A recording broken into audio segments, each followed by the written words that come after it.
Okay, scholars, today our listen and respond is Clara and the Curandera. So we're going to look at the front cover.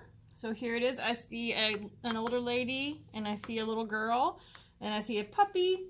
The older lady looks like she's happy. The little girl looks kind of upset, but there's a plate of cookies. Let's see what's on the back. Oh, on the back it looks like she's got some books. And it's like a jungle. She's reading the book. She looks happy here. So I'm going to go ahead and get my paper. I'm going to make sure that it says red and yellow because this is the red listen and respond. I'm going to make sure my name is at the top. And today's date, 12/3/2018. Title of this story, Clara and the Curandera. Clara and the Curandera. Okay, so readers always collect clues before they get started reading. Look at the front and back covers of the story before you start reading or listening to the story and fill in the chart below. What do you think this book is going to be about? Why do you think this? So looking at this cover, what are you thinking? Go ahead and write down right here and then tell me why you think this. So I think this book will be about blah, blah, blah. I think this because I see this on the cover, or the little girl has a frown on her face, or the puppy is begging. Like, you go ahead and fill this part in. Once you've done that, you can come back here to the story and I will start reading.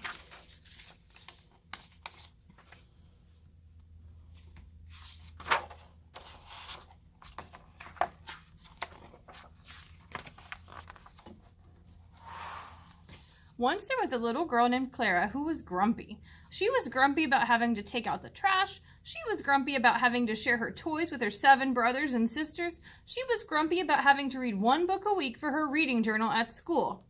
That sounds like some people I know. Here's a picture. Finally, after seeing Clara frown 1 too many times, Mommy said, "Enough! It's time to go see the Curandera, who lives in apartment 220. She is very wise, and you must ask her what to do. Go!"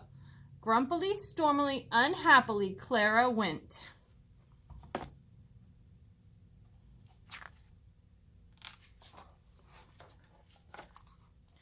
The door to apartment 220 was open. Clara walked in and smelled candles and cookies.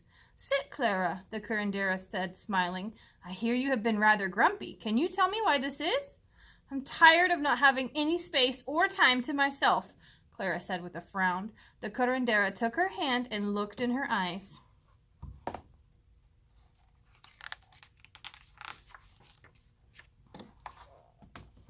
"Clara, this is what you must do. For the next week, I want you to take out your own trash, but I want you to take out Senora Garcia and Senora Chavez's trash too. Second, I want you to give all your favorite toys to your sisters and brothers. Finally, I want you to read not just 1 book this week, but 5. Can you do this for me?" Clara was surprised and upset, but she didn't want to disobey, so she said yes. All right, so let's pause right here.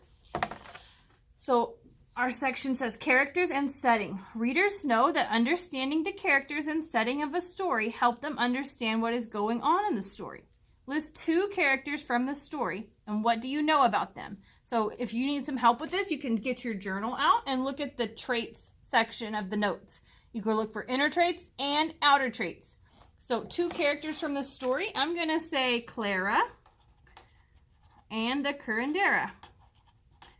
So we know some things about Clara. It looks like she's a little girl and she's grumpy. There are other things you could write too. She has 7 brothers and sisters. She has to read 1 book a week. And then the Curandera. What did Mommy say about the Curandera? Let's go back and look.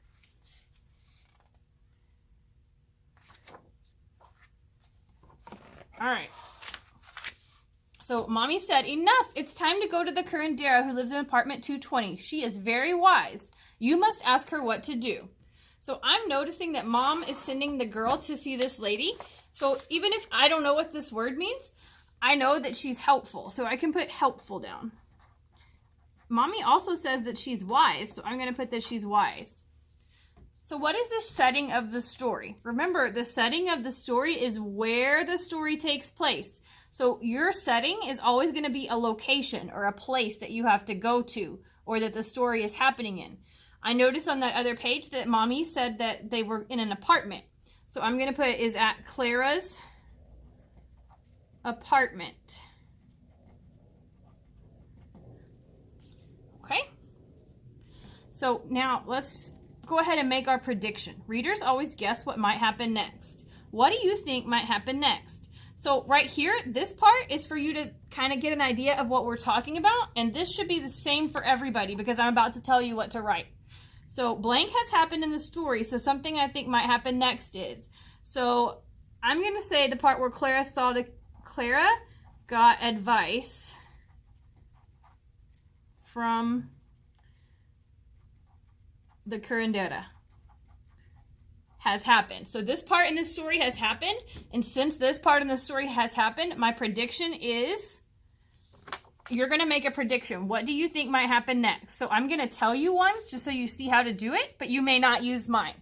So something I think might happen next is Clara might get upset. I think that she might get upset because the things that the Curandera told her to do. She asked her to do extra work. Like, she has to do more chores, she has to give away all her favorite things, and she has to read more books. So I'm thinking that Clara might be upset. That's my prediction. So using what you know about this helpful woman and about Clara, and what you know in your own brain about life and your feelings and thoughts about things, I want you to come up with this bottom portion of this. This part right here should definitely match mine. So if you need to pause and copy it down, you can.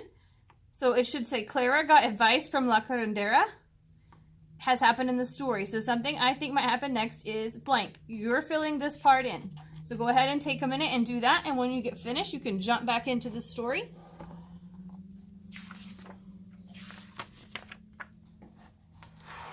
It was a very busy week for Clara. The hardest part was giving away her toys.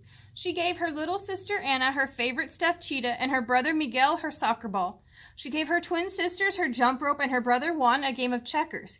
Her big brother Pedro got her Legos, and hardest of all, she gave little Tina her favorite doll.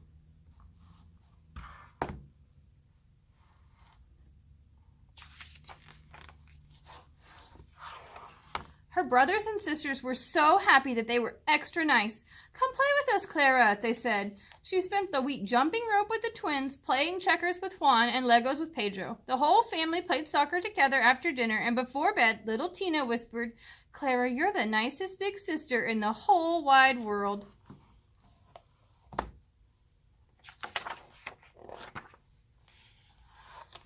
When Clara wasn't playing, she was taking out the trash for her family and her neighbors. Senora Chavez and Senora Garcia were very thankful. Senora Garcia gave Clara big, warm hugs, and Senora Chavez said, you are such a sweet girl. Clara felt happy, though she wasn't sure why.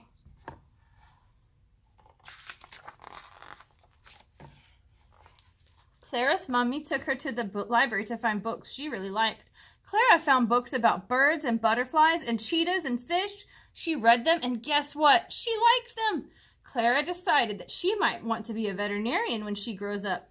Mommy said, Clara, I haven't seen you frown once this whole week.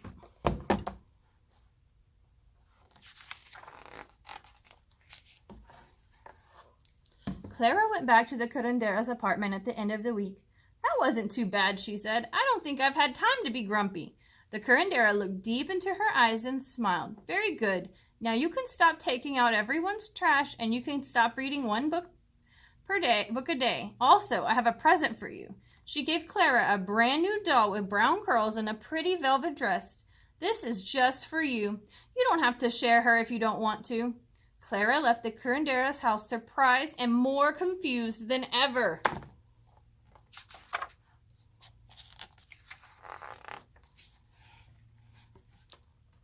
It was a very strange week. Clara only took out her own family's trash, read only one book, and didn't share her new doll with her brothers and sisters.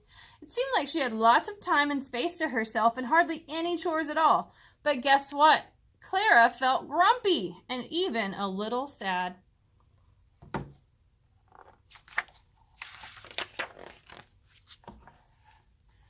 She thought of the curandera and realized what was wrong. She missed taking out the trash for Senora Garcia and Senora Chavez.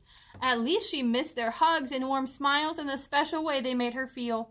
She decided to keep taking out their trash.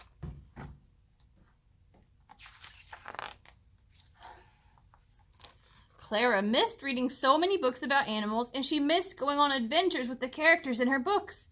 Finally, Clara asked Mommy, "Will you take me to the library again? If I'm going to be a veterinarian, there's a lot more I have to read." "Of course," Mommy said with a smile.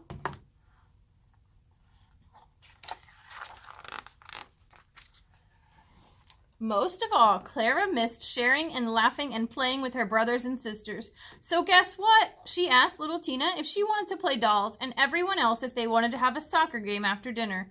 They all said yes. Clara was happy. She ran down the hall to thank the curandera and tell her what she had learned.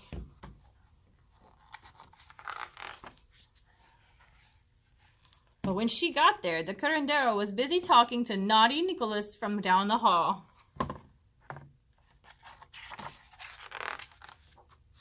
The end. Okay, so now we're going to turn to this back page. This visualize. Readers always think about how this story might look in their heads. So tell me what you're seeing as you read. So this part, I feel like everybody is missing this part a whole lot. The word visualize means like to imagine in your brain what you will see. So I'm imagining the part in the story where blank is happening. So this right here should be the same on everybody's paper because I'm about to tell you what to write.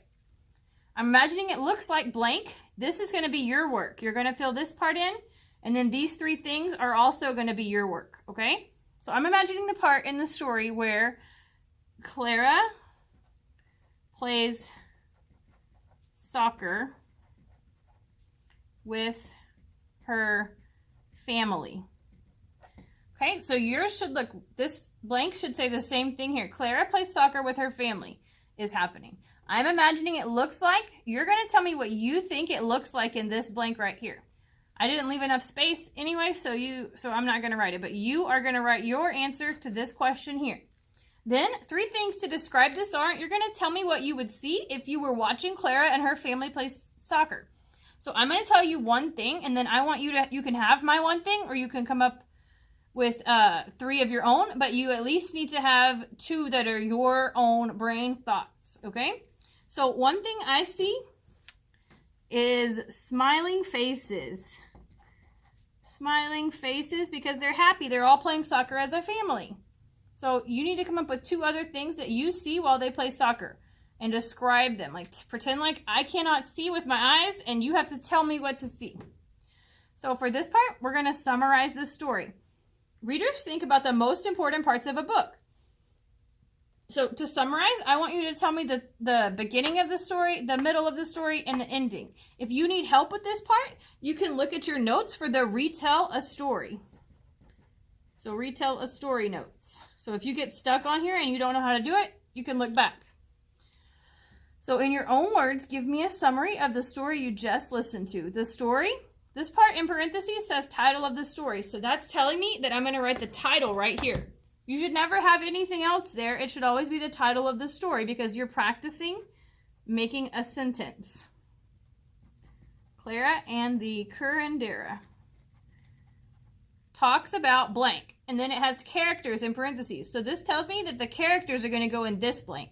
So it was Clara, the Curandera, and her family. Okay? Then here is where you're going to come into play. You're going to be thinking, what was the most important part of the beginning of the story, the middle, and then at the end. So I know in the beginning of the story, Clara was really grumpy. So you can go ahead and write this down. Or if you want to write your own, you may. Then in the middle, what happened? And at the end, what happened? So you're filling that part in. Make sure you've completed every single part of this packet. And make sure you follow the instructions on this video.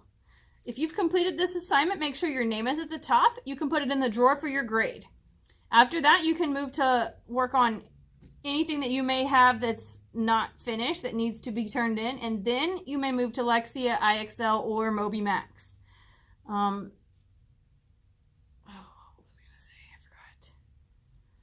Please make sure that if you have a question, you raise your hand so that somebody can come and help you. Do not guess if you don't know, and you may always use your notes